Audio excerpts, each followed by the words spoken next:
So we do celebrate the day. We do celebrate and know that this morning is filled with potential.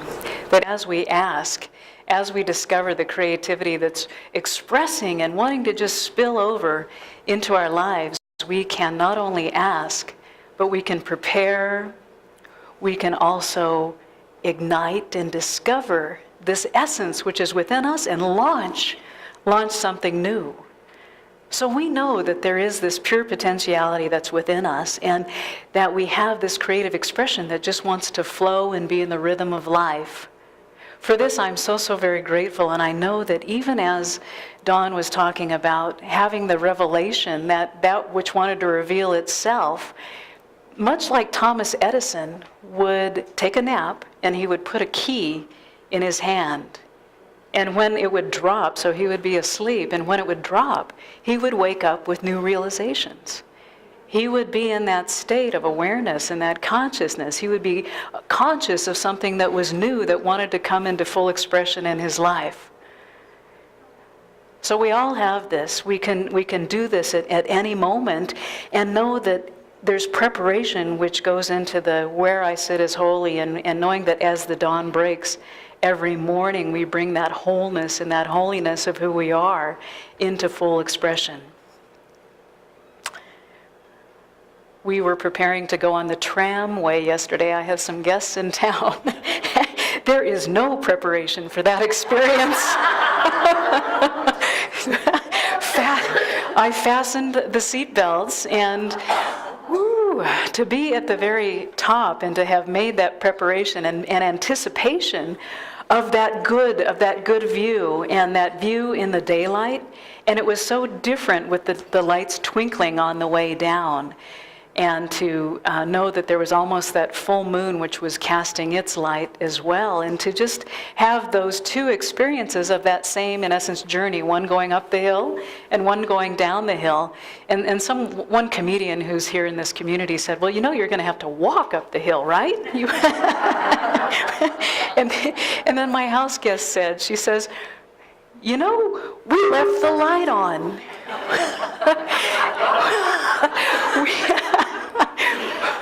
Over there, we left the light on. I knew it.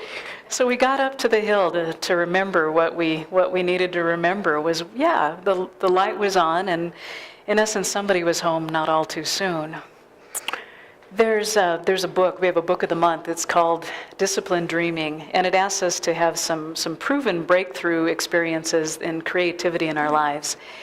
And he tells the story, Josh Linkner, he tells the story of at 4 p.m. on a Thursday afternoon, he basically shut down said, leave your cell phones, shut down the servers, shut down all the electronics, all the phones are off. And he made an announcement. He says, I'm kidnapping the company. I'm kidnapping you, and so fasten your seatbelts. They didn't go up the tram, but they all got in their cars, and he gave them each a $200 gift certificate to Best Buy. And things would have been long forgotten had it just shown up on a paycheck like a bonus. But there was this frenzy and this pandemonium that took place as far as, wow, there's a gift here as far as what value we bring. And he just wanted to honor that gift. And he says, you're not allowed to save it. You're not allowed to just put it away. You're not allowed to not go, but you have to spend it right now. In the nowness of the moment, there was that creative expression, and some of the people had even thought way in advance and had set aside their intent for their kids. They went ahead and they shared it and passed it on. They paid it forward. And so everyone was given this gift card. And so there were people in the aisles, they were laughing, they were giddy, they were having a great time just with this sheer joy. And it was this love of doing something unique. And we can all have that sheer joy and that love in whatever that preparation was. What Josh Linkner was doing was preparing his creative culture as far as that gratification and that reward, and having that gratifying experience and that unique experience. Rather than just having it show up as a piece of paper, it showed up as an experience. And for years, I'd be walking. I was at the flea market one time. Didn't get any fleas, but a friend of mine's father, he said, "Well, do you collect anything?" And I said, "Well, I collect experiences. You know, you don't have to dust them. It's always the right color. You know, it's the right size." And so for years I would give my family like theater tickets, or we'd have an experience like the going up on the tramway to that height of heights of experience. So instead, a memorable experience is created. So last week we talked about the questions why, as far as looking inside into whatever insights, not necessarily seeking an answer, but to, in essence, be in the question, to be in that mystery of life, which then we can set on that course of our passion, our purpose, and to just continue that enthusiasm that just wants to flow. And we also ask, what if and why not? And in talking with some of the people, some of the why nots were, why not can't I do something? And if we look at that question again, it can be, why not can I do something? And so to have that subtle shift, if you hadn't already had those questions, for those of you who may not have been here, or who we have now video online on a YouTube playlist, we have the what if or the why not question. So the what if this pure possibility, what if it's possible? And then why not? To have that be looking in essence toward the solution rather than whatever the problem is. Why not? Why not? Can I? Why not? It's a why not. So I invite us to have a retake on that too, and in our preparation of where we sit as holy and springing forth every morning that breaks, every morning that there's the dawn, and as we have this presence in essence in the new dawn of every day, to be recharged and renewed with that idea. So Dr. Ernest Holmes writes, as far as trusting life, he says that life is good and God is good. And why not accept and begin to live? He asks us, why not? No one need to prepare, in essence, to meet Spirit, because we already are meeting in each day, every breath, every moment. We are meeting this sense of Spirit and this depth of this essence. We are meeting Spirit in the rising sun, in the flowing stream, and in the budding rose, and in the joy of friendship, and in the silence of our own souls. So from this we prepare. From this we can ask and ignite and discover and launch into the day. And creativity often demands some preparation. Sometimes we get to prepare, whatever, if that's our morning practice. We were talking about our gratitude practice in the evening.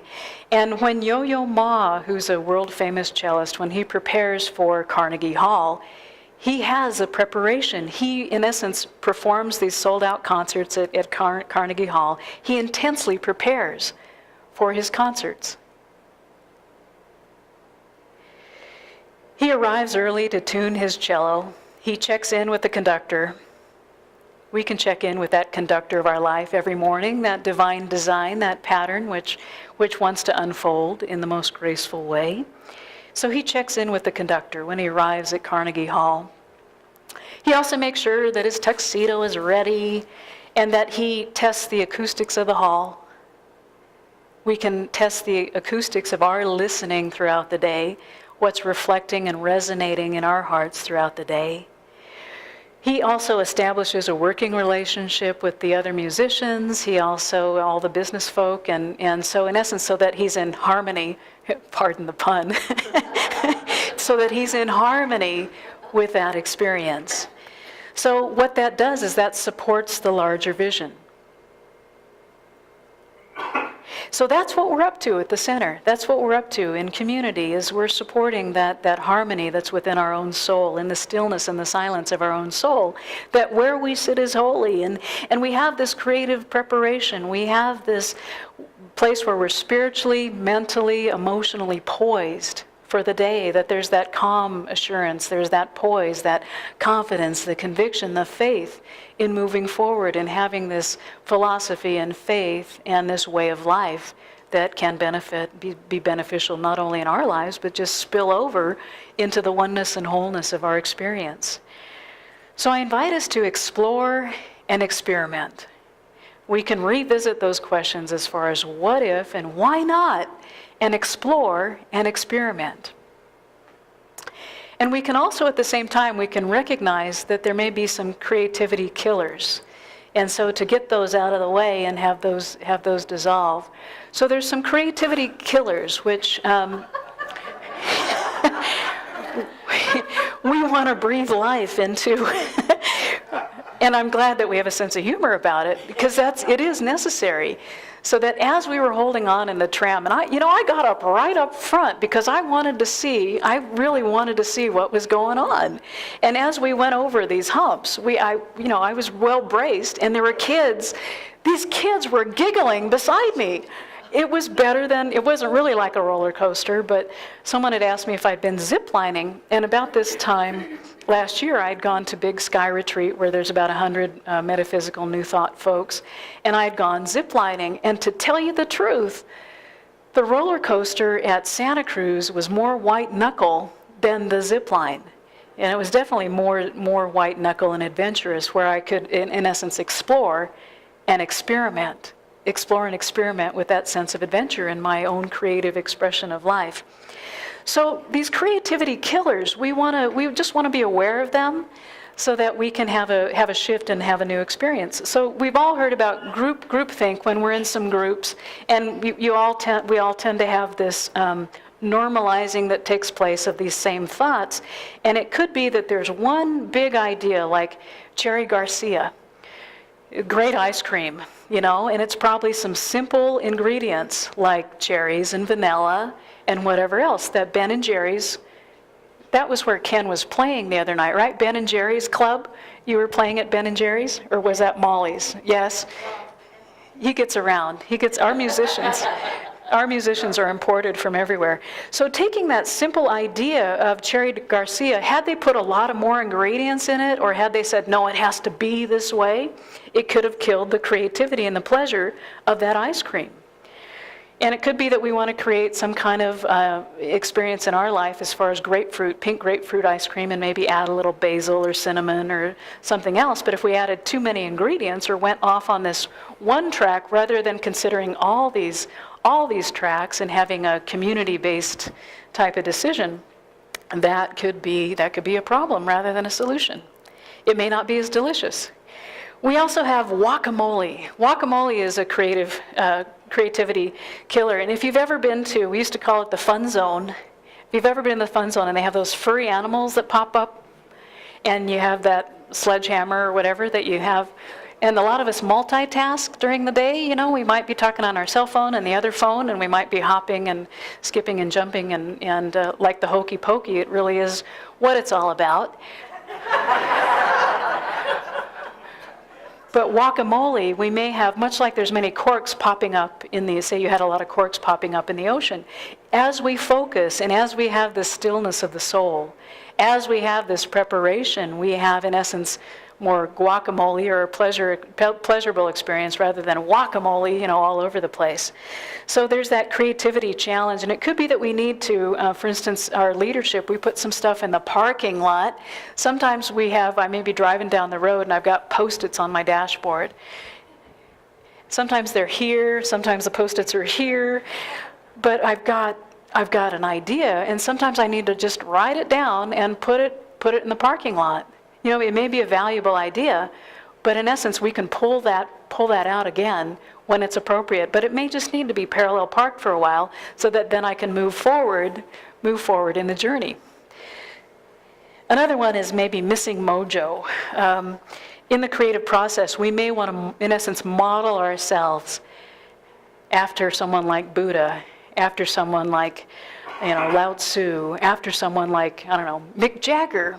If we appreciate his music and we want to have that satisfaction or whatever that is, or some celebrity, some movie star, we may want to, in essence, ignite, we're a little bit ahead of the game, ignite that mojo which enables us to have that juice that juiciness and that energy. So we may want to have those role models and just take a break and go within. Maybe take 2 or 3 minutes as far as having a spiritual tool.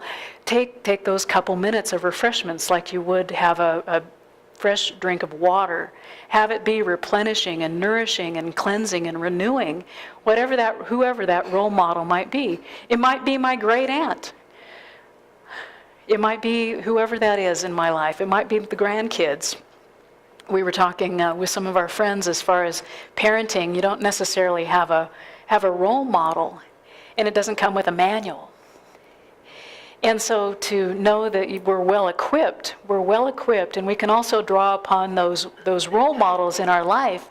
I know that I was probably, in my young days, I was probably rescued by George Francis, who was 2 doors down. George and Betty Francis, my mom probably took me and said, here, take her, would you? Take her for a few minutes. And then to have those role models and people we can count on that may just be next door, or those family members that may, in essence, be well prepared in their creative expression and well equipped for those skills.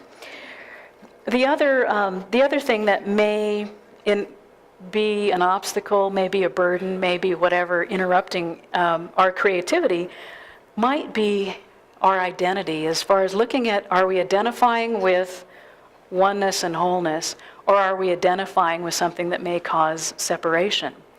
Are we identifying with, in our conversations with people, as we listen, maybe to ourselves, or maybe to someone else, am I being an editor, or am I being an executor, as far as wanting to take action without hearing the whole thing? Am I editing my own thoughts right away, not allowing the floodgates of that creative expression to take place? Am I being an editor or an executor, as far as just, wanting to come up with looking at the problem and coming up with that problem solved right away, rather than letting all of those solutions, there may be even something that's higher and greater, the highest and best solution, and allowing that to flourish, allowing the creativity to unfold in its own awesomeness. So in recognizing those creativity killers, we can in essence be transformed rather than being conformed. Drawing upon Eleanor Roosevelt's wisdom, much of our conversation, you go into Sprouts or Trader Joe's, they may be talking about other people. Or maybe talking about, events that are going on, something happened, and then another thing happened, and then tell me what happened.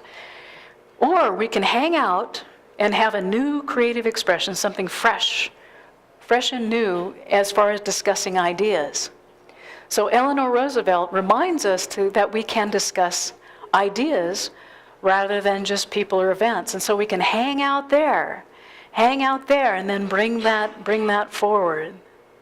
So to have that be more on our dashboard rather than in the parking lot. Some of the folks may be hanging out in the parking lot of people and events and those sorts of things, but we can hang out in those ideas that are on the dashboard moving forward. And what happens is there's creativity like that. Anyone use WD-40? WD-40, it could have been called WD-31. And what it was the company explored and they experimented, and it was that 40th experiment that was water displacement 40th experiment. And so they drew upon their mistakes. They drew upon what was not working and just move forward through the dashboard rather than just getting stuck in, it could have been WD, it might have not been, had it been WD2. You stop at two experiments. So WD-40, it's those mistakes, and to be grateful for the strength and the character that brings, because it's a portal to discovery. So to open up that aperture and to be a portal where Spirit discovers even more of itself and something that I can be useful or I can be valuable of. So in essence, I can be transformed, not necessarily conforming. I don't have to conform to whatever that culture is as those creativity killers, but we can be transformed and have that preparation in our hearts and live from that essence of where the ideas are. I'm going to puppy school. and we put an object on the floor, and we can also do this with our thoughts. And so when I said, leave it, maybe I wasn't as sincere or genuine the first time. And my puppy school trainer says, I don't believe you. Bad owner. So the school is for me. But now I have this conviction in my leave it. And we're also doing puppy push-ups, and with the goal of, puppy push-ups. It's you have them sit, and then you draw, and like you're pulling out a drawer, and so as far as the stand, and then the down, and then however many times you can do that with one treat. So in essence, my puppy now has a spiritual practice, and so do I, of puppy push-ups. But the feeling tone and that expression of my voice, and so the very happy, oh yay, because it's positive reinforcement, and it's me recognizing that positive reinforcement.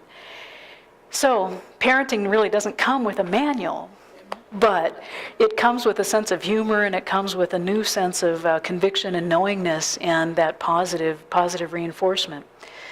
So creativity can happen as I establish that rapport, as I establish that inner knowingness, that livingness, that spirit living itself as that core value of wanting to be the best puppy parent that I can. And I know that there's that creativity, and that we have these other culture of these influences to work with. And it's much like the Buddha said is, I hear it with interest and I hear it with practice. I hear it with interest and I hear it with practice, because I have this preparation. I am prepared, I am well equipped, and I have the spiritual capacity to glean whatever lessons and blessings that there can be in celebrating that life, in celebrating the creativity and our connectedness, and knowing that there is that learning. I have that learning that's going on, and that awesomeness and the presence of spirit, and that presence in essence of surrendering to that way, and that learning and yielding in that, and knowing that as we keep unfolding, that there's that going forward in that unfoldment. So there's one power, there's one presence, one spirit, and as Dr. Ernest Holmes says, he says, hold your thought steadfast. Leave it. or come. Calling, whatever that calling of that place, and having that thought be steadfast in that new realization.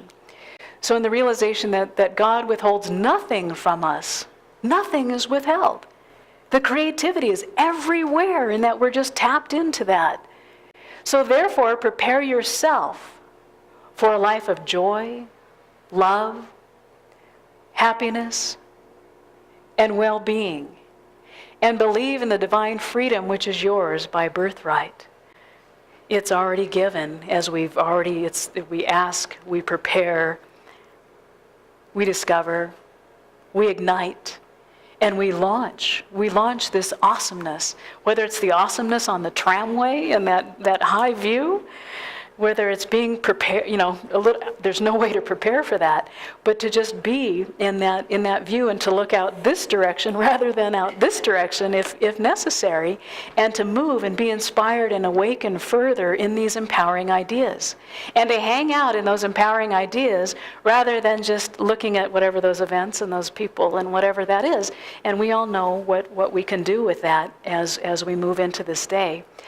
So we can, again, be transformed by the renewing of our mind, transformed rather than just conforming, being transformed rather than conforming. And we have all kinds of great things coming right now. We've got back to school as far as hanging out in those ideas. Back to school is happening. We have a foundations class happening in the middle of September. Spiritual Economics by Eric Butterworth. Every time I read him, it just opens up another portal of good, and that openness and receptivity. And then we also have the spiritual practices class, which the practitioners give us the teaching so we can go deeper as far as the theme of the month, and that's happening this Wednesday at 6:30 with Sue Holdley. And so just enjoying, hanging out in those ideas and knowing that in the silence of our own souls, we have this transformational thing that's taking place. This afternoon, we not only have the discussion group, which is usually here at 11:30, but we also have in the conference room, Introduction to Spiritual Living. And it could be that I'm in another place. Every time I discover something, I've had a gal who used to take foundations like 20 times because she was always in a new place.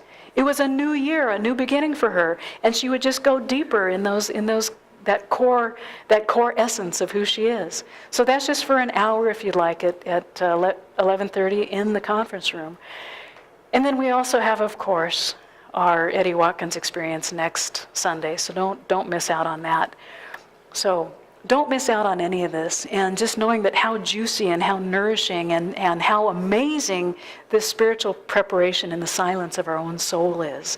And then just asking of ourselves to be in the true delight and the inspiration of this very moment.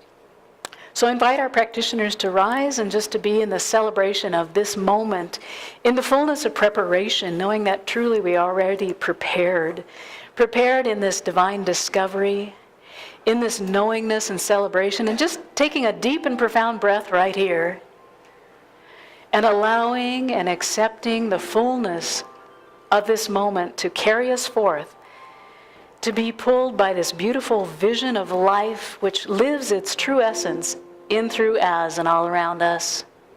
And being in the infinite presence in the very soul of the heart of hearts and experiencing this oneness right here and right now, and taking this into the beautiful day today and throughout the week, and knowing that even a year from now, knowing that there is this unity and this connection, and that there is the wholeness of where I sit is holy.